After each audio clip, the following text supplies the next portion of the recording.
with feelings, emotions, and if you love someone, you're not doing it because you can get away with it. You don't do it because you love that person and you don't want them to go through those emotions and feelings. Like, if he knows that he could go get with another girl and get away with it, then he could. Okay. I wish we could vote Erica and Jordan off the island. I wish we could vote them off because they are now a problem to all the other couples. Their opinions are not necessary. And given the fact that Erica has just told Peggy that she doesn't need to listen to people's opinions, I wonder why she then feels the need to give an opinion. And especially the way she's involved herself in Jay and Luke's marriage. I don't like that.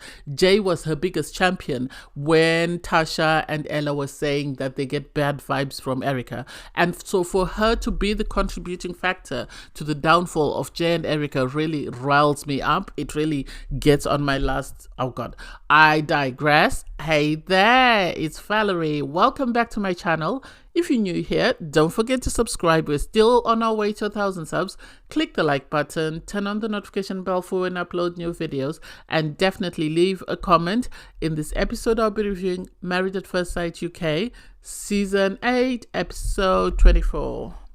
These people are going to kill me with laughter. Anyway, you have, JJ and Ella talking about, oh, we're back. And it's like, are you more excited to be back or are you excited to be in your couple? That should be the most important thing. You being back on the show has nothing to do with you being a couple. You said you're going to try it on the outside world. You kicked up a stink, in my opinion, and you're brought back onto the show. So please focus on your relationship. Yes, they're all targeting for Jordan. So we'll see what happens. And then you have Mark and Sean. Surprise, surprise, Mark actually knows how to iron his own trousers. That was amazing to see. So then they're having a conversation about what happened at their event, and Mark is sort of talking about what happened when Ella arrived, and then Sean explains that, they had the stick or twist, and he said he would stick just because there's no one for him to twist to, and that's all Mark heard. He didn't hear the beginning at the beginning of the conversation where Sean was saying that normally if things are not working the way he wants them to, he would just move on. And Mark got in his feelings, and obviously he was going to get in his feelings. That's not surprising because that's who he is. He doesn't like the negatives, so hey, it is what it is. But I was surprised to see him ironing though. That's good. So Jay and Luke are catching up on the day's events. Obviously Jay, I think they must have had a conversation about what they discussed with the group in regards to Luke's comments, and they're trying to move on from that, which is amazing. But then you go to Jordan and Erica. I hope people that were defending Erica are starting to see what the other girls were saying that we as viewers didn't see. Erica is there to be the number one couple. Erica is is no different with Jordan to Peggy and George, the way they went hard on Terrence and Portia until they split up. And I get the impression that this is what Erica and Jordan are going to try and do. And for what reason, I don't get. For her to say that she gets the feeling that Luke isn't after, Jay's best interest. It's like, how do you know? You've only known these people. This is your second week. What makes you the expert on their relationship? You need to focus on your own relationship where you were upset with each other because someone said you felt better than them. And so I don't like that. And then you have Peggy and George, with Peggy saying that, everybody doesn't like George, and it's like, young lady, look in the mirror. You're sitting in front of the mirror. I personally don't like the way she speaks to George. I dislike the fact that George is derogatory to women of color, but I hate the way Peggy treats him, the way she speaks to him, the way she sort of critiques him as though she's any better than him. The way she treats him, you think she's a nun, in some convent, and, is very naive of everything that's going on around the world and all the, things that everybody and society frowns upon. And yet she's no better than him. She really isn't. So I don't know where she gets off, trying to think she's better than George and everybody loves her. I think Andre her problem is she's mixing with Erica, and now she has an opinion about Jay and Luke, and it's like, girl, this is your second dinner party. You need to sit somewhere and wait. And you can see that Matt is uncomfortable. I don't think he likes these confrontational situations. I think he's someone who just likes his peace. So we'll see how that plays out. You have Laura and Arthur. Laura is still in her feelings. She's feeling some type of way about the things that everybody was saying about her, and so she wants to address them with the group. I really wish Terence had stayed in the experiment, because I could really have done with Portia at this sort of juncture in the experiment. I really could have done with Portia reading a couple of people who think they are better than everybody else. Oh my god, I'm so upset that she had to go. So the couples arrive for the event, and first up is Adrian and Matt. They look happy, not surprised.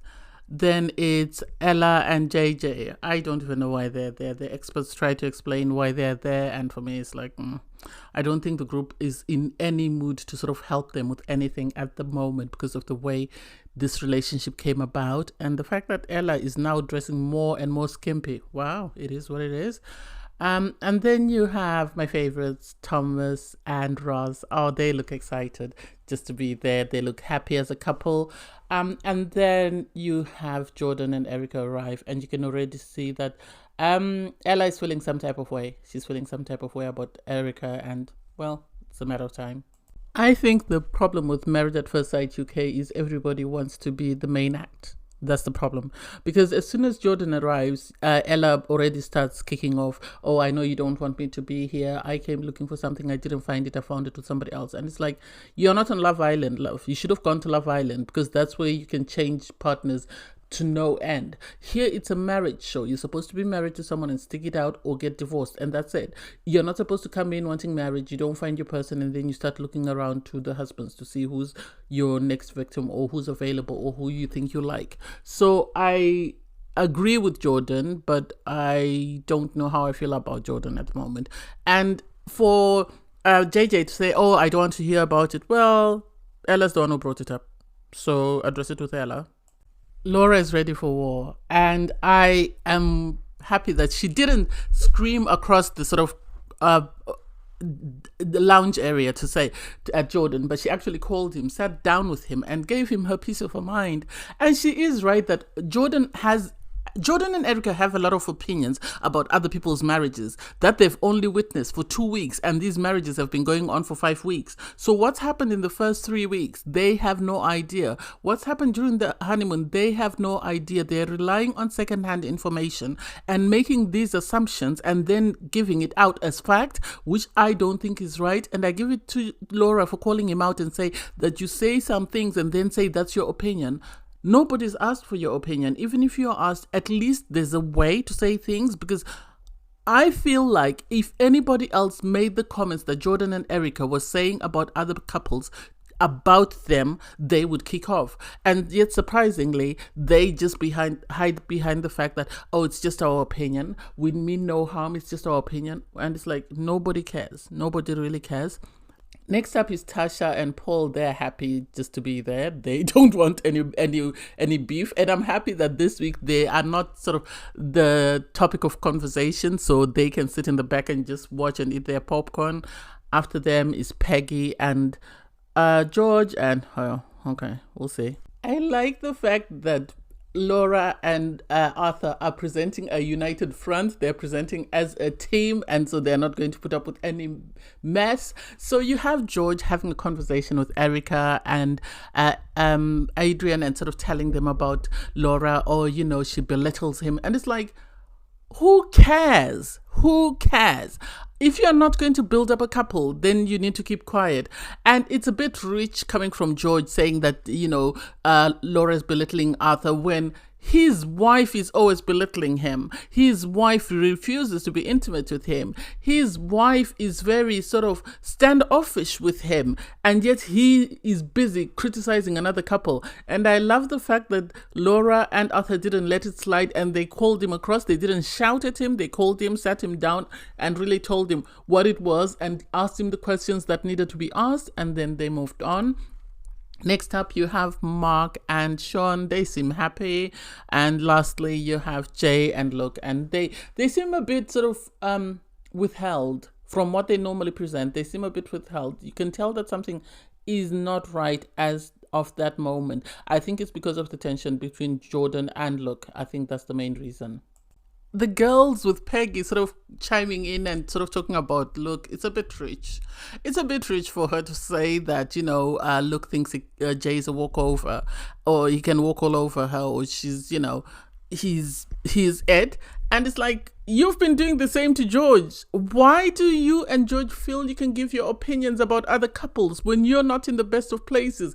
You're no better than Erica and Jordan. Nobody knows what's going on with Erica and Jordan, apart from their falling out on the dislike challenge. I don't think things are as happy-go-lucky as they make it out to be, so I don't get where you feel you're coming from, giving your opinion. Anyway, everybody goes in for dinner, and I like the fact that I was a bit nervous when I saw Adrian stand up, but at least her toast was to the group to say, let's ease the tension. Yes, there have been things said, there have been rumors swirling. Let's try and calm everything down and let's get to know one another on a deeper level.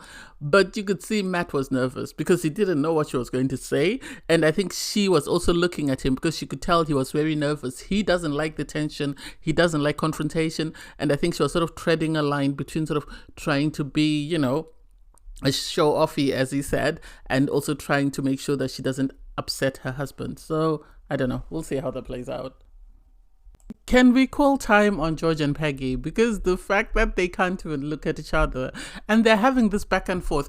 Who made Erica and Jordan the masters? Who made them experts on this show? I want everyone that was defending Erica and Jordan to come out and tell me how they feel now, because they are now showing their true colors. They are very involved in everybody else's relationships and less involved in their relationship. Are they there to scrutinize the other couples? Are they the experts, or are they there to focus on their marriage? The fact that they were trying to give their opinions, and Erica has the nerve to say that Peggy is the one who's always taking the heat, and it's like, when is she taking the heat? Is it because the girls brought it up? Does she know what the guys were saying? Does she know how many times George has had to defend his relationship? She needs to sit somewhere and keep her mouth shut. And then from there, they turn again, they go for Jay and Luke. And it's just like, please. No one cares. Focus on what you came for. This is one thing I like about the US version, in the sense that people are more focused on their relationships and their couple than they are at nitpicking and seeing which is a stronger couple, which is not as strong. No, they don't care about that. They're just there to work on their relationships and move on. And I wish Jordan and Erica would do the same. Can we vote for Erica and Jordan to leave, please? I don't need them to decide whether they want to stay or leave. I want them to leave. If they're going to stay, can we bring Portia? I don't care whether she's got a husband or not, because I know she will put them back in their place and they will sit down and they won't have an opinion as much as they do. The reason why they have an opinion about everything is because nobody is giving it back to them about their relationship. And I know Portia would match them bar for bar. So I wish she could come back just to put them in their box, or we could vote them off the island. Please. Because Laura then starts to speak to the group. And okay, Thomas did say, he didn't like, at times, yes, she does come across as condescending. At times she does come across as patronizing, the way she speaks to her husband. I think mainly it's because of the language barrier. I think it's because at times Arthur has to translate things from his native language to English and they don't always relate.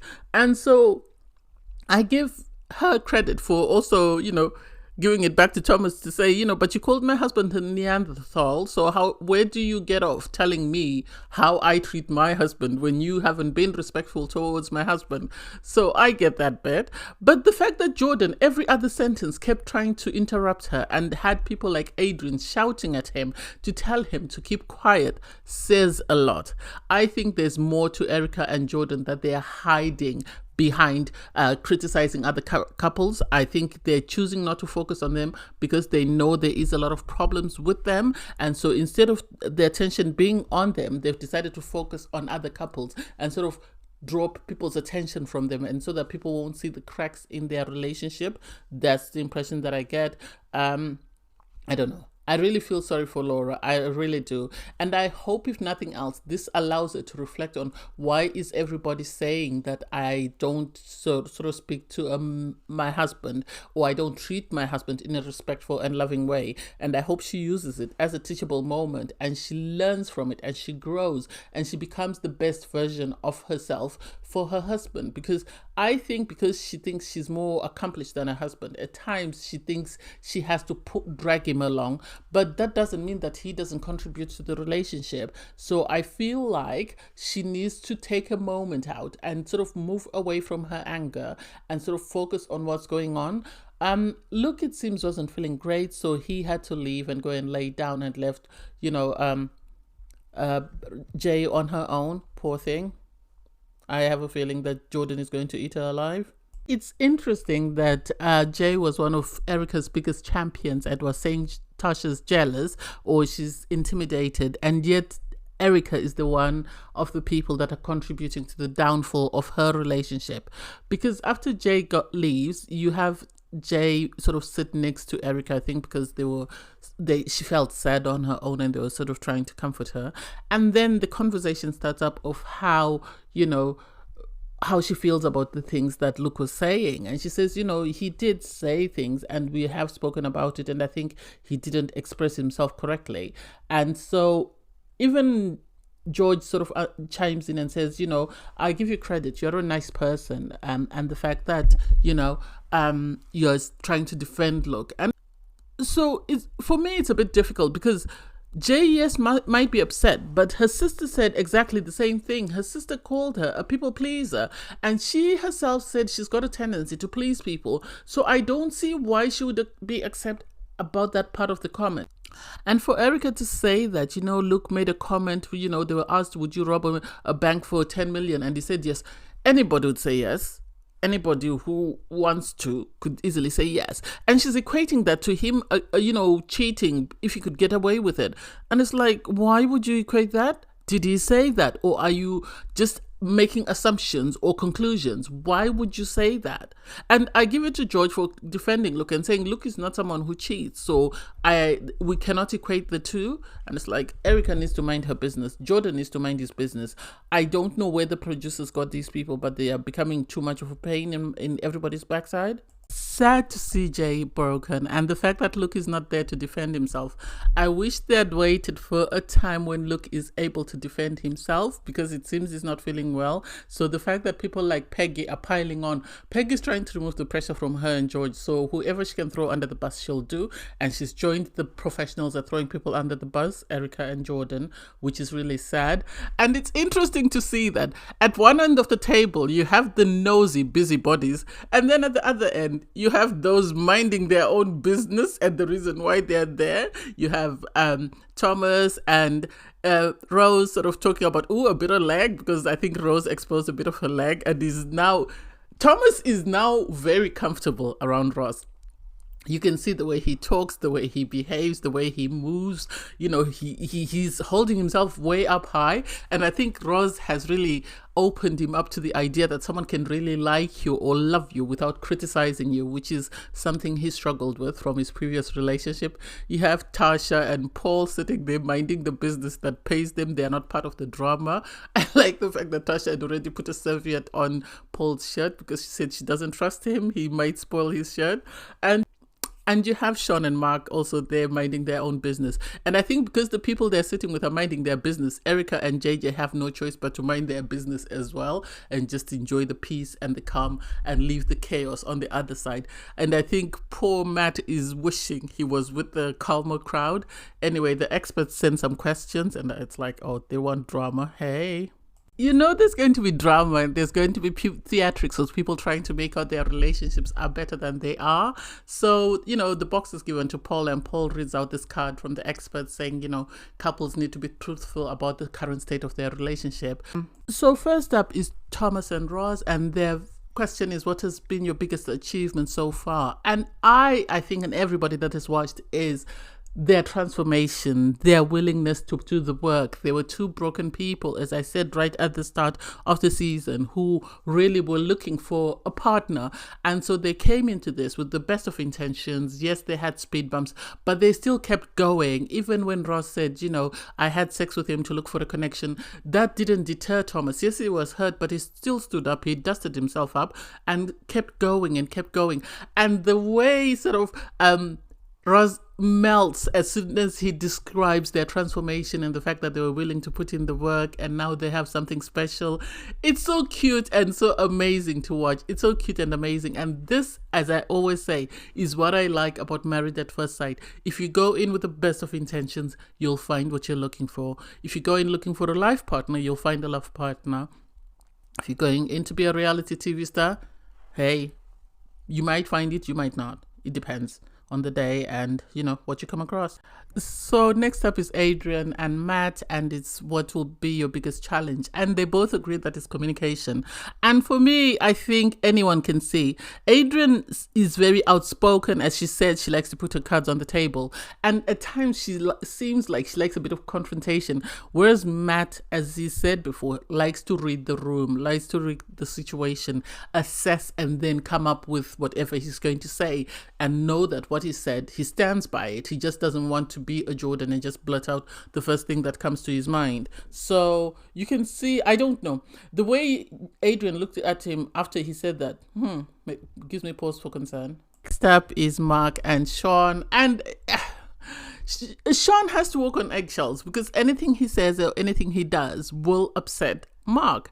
And it's like, oh God, because they're asked, are you lovers or friends? And they both say the same thing, but you can see that Mark is feeling some type of way. I don't know what he expected Sean to say, because Sean says, we are friends at the moment, but we're not yet lovers. And Mark on his part says, you know, there are things that I've told Sean that I need in order for us to become lovers, and he's doing them. So it's like, what else do you need? Why are you upset? Make it make sense. He's already says he sees it heading that way, so calm down.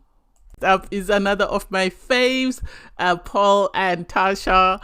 And so they're asked, how have you changed since you've been together? And, you know, Paul on his part says, you know, he's still goofy AF, but he's now realizing that he is maturing, he is growing, and he is becoming the best version of himself. And it's like, Paul has always been drama free. Paul has always minded his business, and the business is therefore he's always focused on his relationship and his wife and making sure that she's okay. So I love that for him. He hasn't been involved in anybody else's, you know, beef. Even when he had something to say, he was cautious of how he said it, and I love him for that. And Tasha agrees that, you know, she's become more soppy, she's become more lovey-dovey, you know, because of Paul and the way he makes her feel, and she can talk about him when he's not there. And now she's even surprised that she's saying it out to the group, because this is not something that she would do before. And you can see how happy they both are. You can see how happy this makes Paul. And this is what I like about Ross and Thomas and Paul and Tasha, in the sense that their focus is their partner. Yes, they might have a comment or two about everybody else, but their main goal and their main objective is making sure that their partner is okay. Whatever their concerns are raised, they address them. When Thomas said his piece, Ross gave him a kiss because that's one thing he wanted. Tasha made sure she made it known that, you know, she's feeling some type of way about her husband because this is something he wants. So I love that for both of them. I really love that, and I'm so happy for them. Next question is, do you think I should take more control of our relationship? And Paul is reading this to Tasha, and Tasha sort of laughs and makes a sarcastic face because they know each other, they know each other's sense of humor. And Arthur, talk about saying the wrong thing saying something at the wrong time, more or less, because he said maybe that's for Jay and look, and he meant it as a joke, but because Jay has already had this information fed to her by Erica and Jordan, she was already feeling some type of way. So all it took was just Arthur saying the wrong thing at the wrong time, and she blew up. And it's like, why are you blowing up at him, but you didn't blow up at Erica and Jordan for making assumptions about your relationship? And Arthur did try to apologize apologize, to say it was a joke. I'm sorry you didn't take it that way.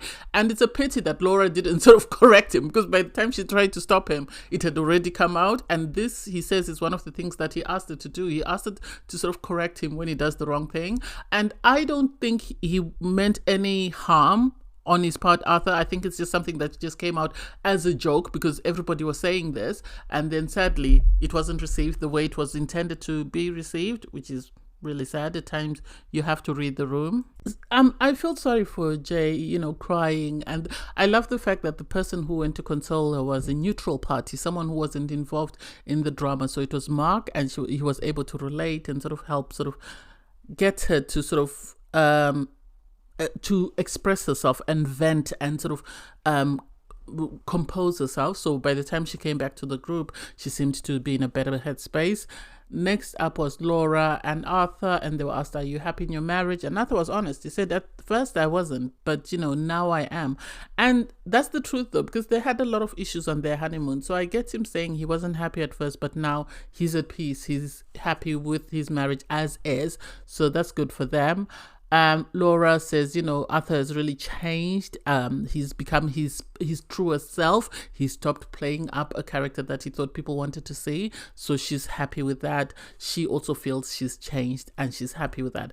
And I think if nothing else, people's opinions have allowed Laura to reflect, because she asks him, do you want to go first? And then afterwards she says to him, thank you for the nice things you said. And she thanks him for the journey that they've been on, which I really love. Next up is JJ and Ella. They are asked, what do you think you could benefit from the experiment? I think JJ made more sense than Ella. Ella wants to just show off her relationship to the naysayers. That's the impression that I get. JJ feels, at least they'll be living closer together, so they'll spend more time together to see whether they, they can grow whatever they have, and also the help from the experts will allow them to flourish. So I don't know. We'll see. I don't know. I don't know about that relationship. Well, George and Peggy are up next, and they ask, how much hope do you have in your future? And it seems they're more focused on people's opinions than anything else, because that's my takeaway from their responses. It seems they're worried that people don't see them as a matching couple, or people don't see them as a functional unit. George just said they've been a team from the start and they will remain a team. And so for Peggy to then say, well, people's opinions, they do matter to me. And it's like, are you in that relationship for people's opinions, or are you in it for yourself? And it's a bit rich for Erica to say, oh, well, if you let people's opinions affect you, then it will affect your relationship. Madam Opinion, sit down and keep quiet. You have been the most opinionated with your husband. So please take a seat somewhere and keep quiet. We really don't want to hear from you now. When we need you, we will call on you. For now, take several seats. We have nothing to say or hear from you at the moment. Mr. and Mrs. Opinion are asked, do you think you have the strongest, marriage? And Erica tries to dance around it. I think because she knows people don't feel that way, and she's worried now that people are going to pick on them if they say they are the strongest couple. They've already said they're the strongest couple. And for her husband to then say, he more or less gave the impression that no one else has a stronger marriage than the two of them. And it's like, what makes you so sure that the two of you have a stronger marriage? Have you seen Ross and Thomas? Have you seen Tasha and Paul? When they were given the like and dislike challenge, the way they handled that situation, even Jay and Luke, irregardless of the issues that they have, they handled it way better than the two of you. The two of you didn't talk for hours or for a day or so. So please sit down somewhere. We don't need the Mr. and Mrs. Righteous Act. You can keep it to yourself. We're not here for it. Jay is then asked, what is the biggest obstacle the two of you have to overcome? And she says it's the fact that Luke thinks she's a pushover, and Miss don't listen to other people's opinion decides to give her opinion. And it's like, Erica, you don't need to be in every single conversation that is taking place around you. You can just sit and read the room. Why can't you learn from Matt? Why? He hasn't said anything, but he's in the room. He's got the biggest presence in the room, but he doesn't need to be heard every time there's a conversation. And I think Erica and Jordan, are trying to tear all the other couples down so that they can be the last couple standing. They can be the strongest couple because they have opinions about everybody. They haven't said anything about Paul and Tasha though, because I think he's realized that Paul ain't with the nonsense, and so I think he's going to take a step back. He hasn't said anything about Rose and Thomas, and I think he's also afraid of them. Even with Andrea and Matt, I think he's afraid of them. I think he's picking at couples that he knows that he can say whatever he wants to say and not get in trouble. That's my opinion. And apparently Jay and Luke didn't share the same room, which is really sad. I honestly feel sorry for Jay and Luke because the person that Jay was championing, the person Jay was trying to protect, is the same person who's now trying to tear her marriage down, in the sense that Luke made this comment. It depends on the context, as he's saying that, yes, Jay has heard the comment back, but the context they're putting it is not the context he made the comment in, and so they are implying something that he did not say. And because he's so upset, he had to walk away. I think he didn't want to say something he would regret or something that might hurt his partner, so he walks off. Luke is like me. When I'm upset, if you see me cry, know that I am trying to release, because if I don't release, then we're going to war. There's no two ways about it.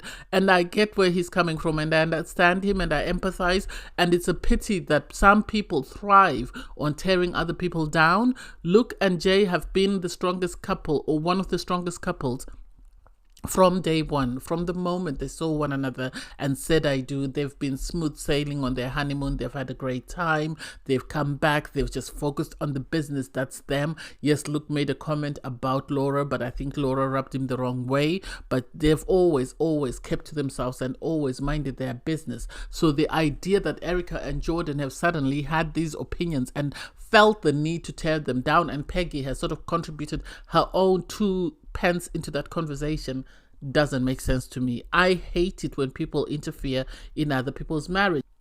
I hope Peggy and George get a taste of their own medicine, because they were the contributing factor to Portia and Terence breaking up, and now Peggy is part of the problem that's most likely going to tear up Jay and Luke. So I can't wait for that. I hope somebody just,